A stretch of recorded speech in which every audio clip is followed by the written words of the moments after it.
your textbook, we are talking about social media. Okay, so social media, you give me an example of social media. Instagram, Snapchat, YouTube, Twitter. You got it. Anything that you can communicate with people on, right? Yeah. So what we're going to do is we're going to follow these steps in our lab. So first place we're going to go is our activities folder. So find in the folder labeled activities. And it wants us to double click A113 homepage. Okay, so as we open this up, this is our PLTW Stay Connected version of social media. Obviously, this is a really, really bad version of social media, but you get the idea. A made-up user's homepage with their latest posts. Number 3, identify which posts are safe and appropriate and which ones pose concerns in regards to safety or ethics, and explain your reasoning. So looking at each of these posts over here in your textbook, it gives you a box that you can type in. So go ahead and take a minute and typing in those boxes, is it safe and appropriate, or does it pose a concern, and what is the concern?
All finished with that?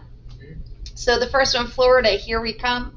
What's wrong with that post? It's letting people know your house is going to be unattended for that amount of time.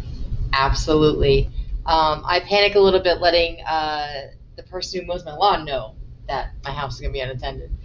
Lots of fun here at the Millennium Dance Club with Jill Frost, high school days. What's wrong with that one? It's letting people know where you are and who you're with. Yeah.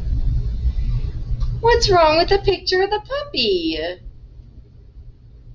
I wouldn't say there's anything wrong with that. My only concern is that you let strangers know what the name of your dog is. Might make it easier for them to gain their trust. I don't know. That's the only negative thing I can see there. I can't believe you stole my boyfriend. That's so uncool. What's wrong with that one?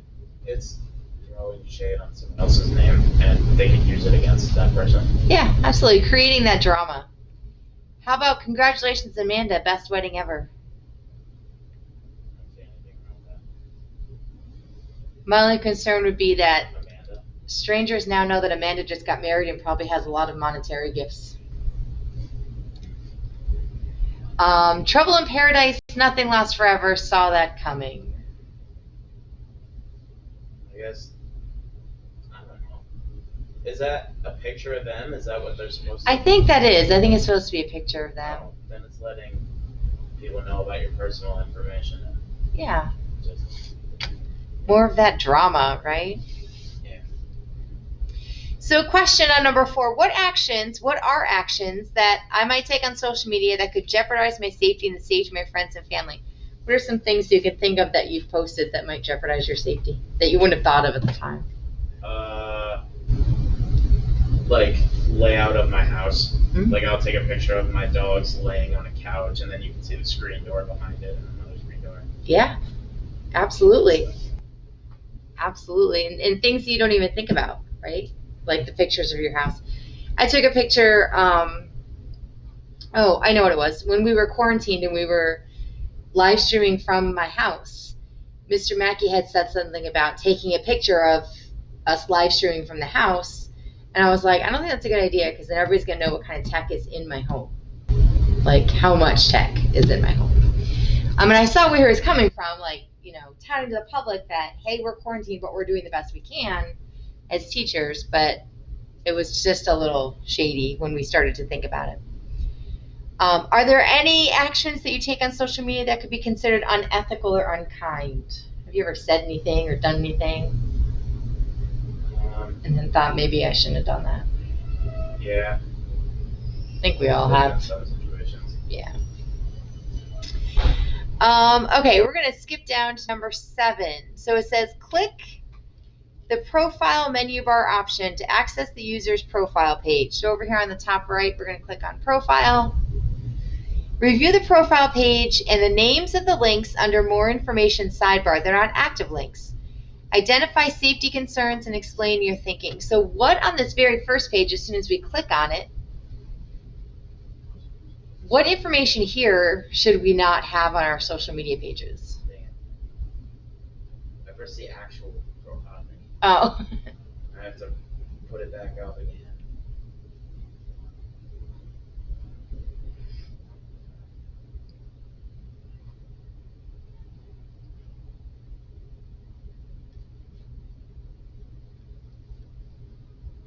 Did you find, or are you waiting for it to respin?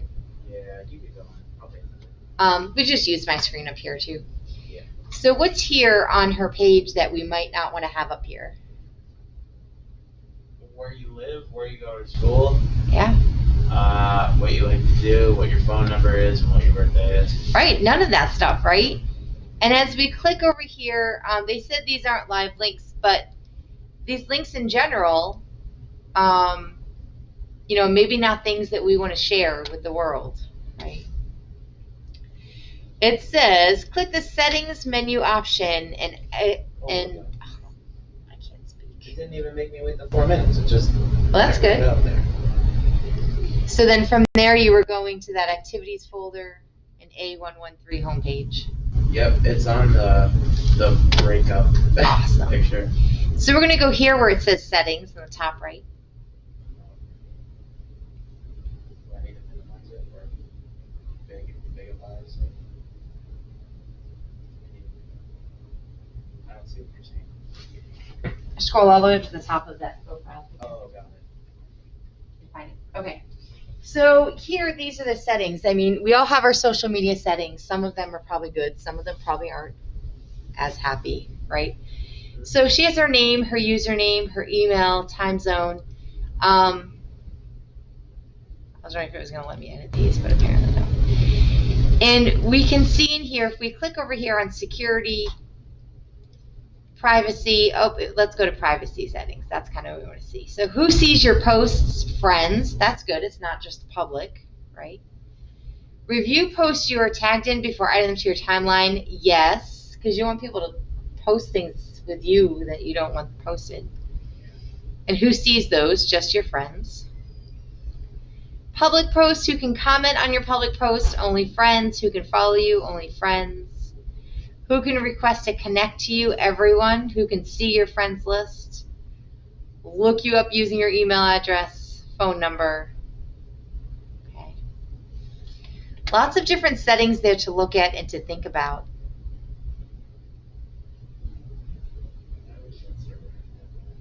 What's that? I wish Instagram had these kind of settings. Right. Like I know Facebook does. I've never played with the Instagram settings before. I have one, but I never post to it. Yeah. It's just kind of there. Okay, so we did that. I'm like moving ahead of myself. So it says click blocking. So over here on the right hand side, we're going to go to blocking. These settings allow you to block certain people from seeing your posts and interact with you online. These come in handy when someone's inappropriately interacting with you over social media. So in your textbook, let me drag this over here. What is the best way to use Facebook, Instagram, and other social networking sites? So A, limit the amount of information you share. B, only talk to people you know. C, make the page private, except to the people I have as my friends. Or D, all of the above. All of them. Good job. Okay. What time is this class over? 12:08, right? Okay. Spam and phishing. So spam, any irrelevant or inappropriate messages sent through email to a large number of recipients. And phishing is a practice of sending fraudulent emails that appear to be from legitimate companies. In this case, the goal of the phisher is to trick the users into revealing personal information, things that we don't want to happen. So in our, we can close this little red one over here. We don't close the whole window, just this part. And it wants us to go to our A113 inbox. So back to your activities folder, if it's not open, A113 inbox. Aha, so here's our email. Open email number 1. So the subject is new arrivals not in store. It is from TV Promotions, sent Monday of 2016 to me. Spring is almost here. Get some of the latest products in the market. What type of email is this considered to be? Spam. It was probably sent to a lot of users, right? Yeah. Do you think this message contains any malicious content? If those new arrivals, bestsellers, and weekly deals are actually linked, like the words are actually linked, then it could be. Right. Some of these links could be malicious. Absolutely. Okay, heading back, we're going to go to email number 2. No, there we go. Email number 2 says email account termination request. Ooh. So we received a message from you requesting for your account termination. Please ignore this message. If the request was from you, your account would be deleted from our system in the next 24 hours. Click cancel the request if the message wasn't from you. And if we go back and look at email number 3, account alert, a debit ATM transaction occurred above your chosen alert limit, $800. Debit card ending in 1210 at the Bank of Virgil in Chicago, Illinois. ATM withdrawal November 7th. Oh, there's a link here to view the details. So what types? What's that? Just check your bank. Yeah, call the bank, right? Yeah. Don't click the button. What type of emails are these? Phishing. They want you to click those buttons and give them some information. Absolutely. Do they contain malicious content? Yeah. Yeah. Don't click the link. Don't click the link. Email number 4. Now we learned in our profile that we love to hike, right? So here we have some awesome hiking info. First, do we recognize the sender? Oh, well, Jill Frost at emailme.net.us. She was our friend that we were at the club with. Hint, refer back to Shania's social media post. Is there anything here that looks suspicious? I don't think so. It's from a friend. From a friend. Let's look at this email address. What about Jill's email address looks suspicious? .net.us. Yes, .net.us. Look at how this name is spelled versus how Jill's name is spelled here. Right, two different spellings of Jill. What time was this sent? 2:52 in the morning. Why is the banking one a year in advance? I don't know. A year difference. That is a good question, though.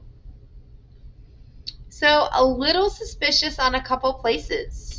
Okay, always check the email source, like you said. Oh, God bless you. It's God bless you. Thank you. .net.us, and it should just be .net. Okay, and then this one, of course, has the typo that it's missing the L.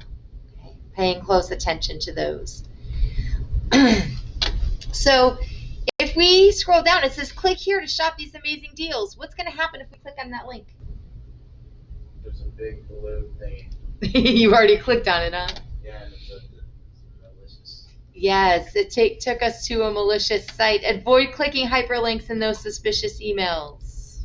Okay. Well, wait, but oh, that really took us to Jake's Discounts. That's a little wonky, right? Yeah, this is very ugly for a scam page. This is, isn't it? There's a paper clip. That means something's attached. I'm going to click on it. I downloaded something. Keep it. It's a coupon. I want it. Oh, do I have to do that? You want to? Or you can just watch over the big screen. Do it.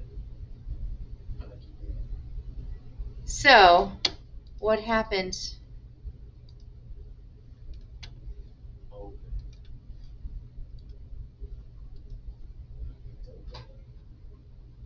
It downloaded things. This file was downloaded to your computer. It could contain malicious content which could cause harm to your computer. When it downloaded a .bat file. .bat is a batch processor. It's a program that gets installed onto your computer. So some suspicious emails could contain attachments such as images, videos, documents, compressed files, and executable files. Don't download them unless you know what they are. Don't reply, because replying will only reassure the sender that your email address is active and encourage them to send more spam. And you can delete them or mark them as junk. Okay. Question, you receive an email from a person that says it's your friend. The email contains links to online coupons and tells you to pass it on to 10 friends. We love chain letters. Do you A, send the email to your friends? It's so cool to share things online. Or B, delete it. You're never sure what viruses are in these chain emails. B. Did you say B? Oh, wait. No, you're correct. B, delete the email. Yeah. Check your answer. Correct. We want to delete it.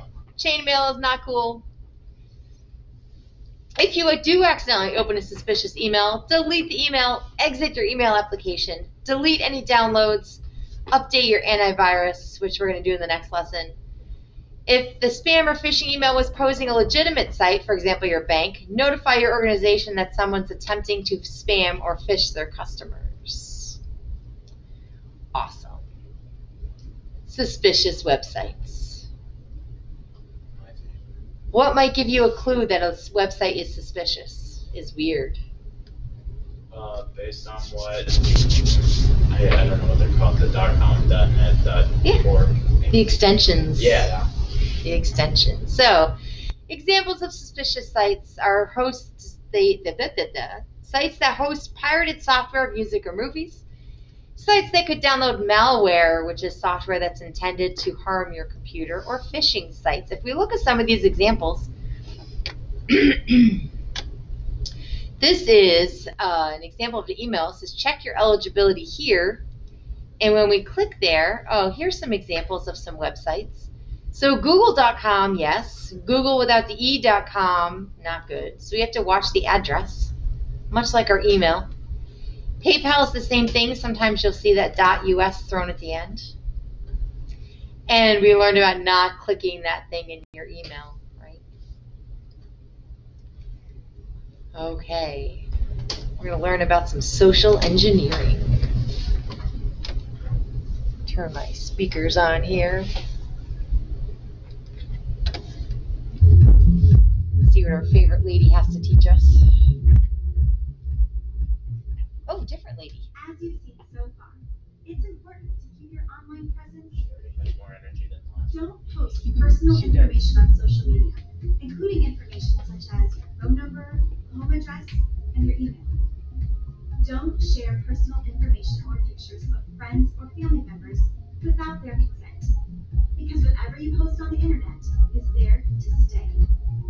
And definitely, do not share information that could make you or anyone you know vulnerable, like emotional struggles or personal issues. Potential cyber attackers can use any of this information to plan their attack on you or a member of your social network. This leads us to the subject of social engineering. Social engineering is the process by which an attacker gathers information about a specific victim or group of victims and plans a targeted cyber attack. Anyone can be a victim. One common social engineering attack involves using social media to gather information about their victims. What if you were the target of a social engineering attempt? The attacker would target you based on what they learned about you from your social media footprint. They would use text messages or email to lure you with a subject they know you're interested in. For example, a social engineering attacker learns that you like to play the drums. The attacker sends you an email with an attachment that looks like a coupon for 50% off a popular drum set. When you open the attachment, it automatically installs a computer virus or malware that will collect sensitive information from your computer, such as passwords and credit card information. Another example is when the email asks the victim to call a phone number to place an order for that drum set, and that leads the victim to give sensitive information over the phone, such as a credit card number and a billing address. Another common social engineering attack is when the attacker sends the victim an email pretending to be one of the victim's friends. The email requests sensitive information, like an account username and password, or a friend's contact information, or even vacation dates. These emails can also contain malicious attachments or links to malicious sites that the victim doesn't hesitate to access, given that the message looks like it was sent by a trusted friend. So, how can you protect yourself from social engineering attacks? Don't share anyone's personal information online. Recognize and ignore phishing attempts. Before you respond to a text or email message, verify the sender. Do not access any suspicious attachments or links. After all, the weakest link in most cyber attack scenarios is the human target. That's one thing my parents are guilty for that I never do. What's that? When we're out on vacation, I wait till I'm home to post pictures of where I was and what I was doing. Yep. And they tend to post them like while you're still on vacation. Yeah.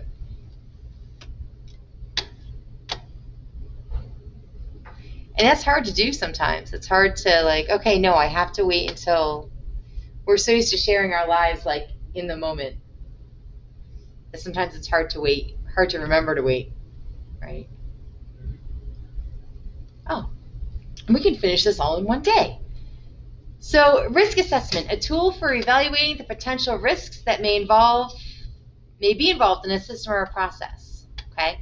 So we're looking at risk assessment. I just downloaded a file. Yes, I know. For looking at risk assessment, and we'll do this tomorrow in class, you're going to answer these questions. What does it say? Use a number from 1 to 5, 5 meaning you highly agree with the statement. An unknown entry should be rated as a 5. And so, for example, the first one, my passphrases are weak / easy to guess for my social media account. I'm going to say that 5, meaning you highly agree. I'm going to say 1 because I honestly don't even know my passwords to my social media account. So if I don't know them, how can someone else guess them? Oh, yeah, you have to enable editing. My email, they're probably a little easier to guess than my social media. So you just go through and answer the questions and see where you're at. 1 being none, 5 meaning a lot. Right. 5 meaning yes, 5 meaning you strongly agree, 1 being you don't agree.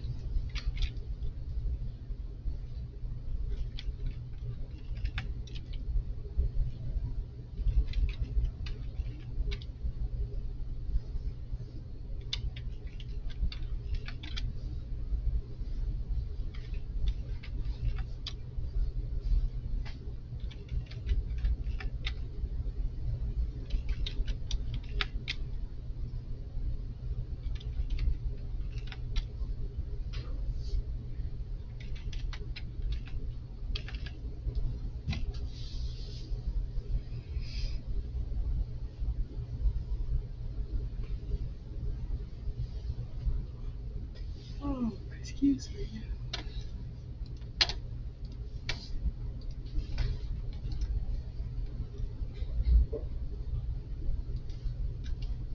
Okay, I did it. So you'll notice as you did it, the green is good. That's what you should be answering. Sometimes I got a couple reds popping up here. Okay. Some cautionary colors. But you want this number, the lower the better. Oh, Did you do yours backwards? I might have. I'm confused. So like my passwords are weak and easy to guess. I put a 3 for that one. And then like I share my passwords with other people. I put 1. Right, that's right. Because that means you don't do it. 1 means you don't do it. Wait, why would it be red if I rarely change my? Oh. Oh wait, I need to change that to 2. Because I change my passwords almost all the time because I forget it. I'm in the same boat. That's why I said my social media passwords are great because I don't know them.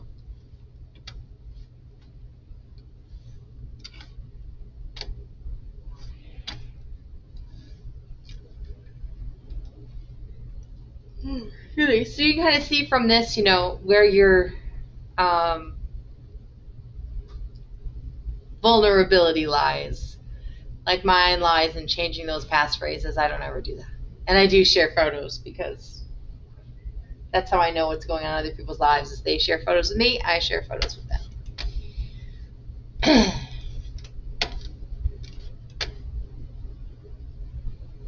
So tomorrow in class, we will tackle the 113 quiz now that we finished actually going through 113 and had that ability. So I'm super excited that our labs are spinning up and we can actually move on. The stuff for 114 is scheduled to post tomorrow. I've set the stuff up over the summer. Just ignore that. We'll work on that next week. Okay. But tomorrow in class, we'll do the 113 quiz. Or never mind, you both already did the 113 quiz. Good job. I did the vocab too, so. Oh, man, on top of it. Tomorrow in class, we'll do the vocab for 114, so we're ready to roll on Monday. Okay. Oh wow.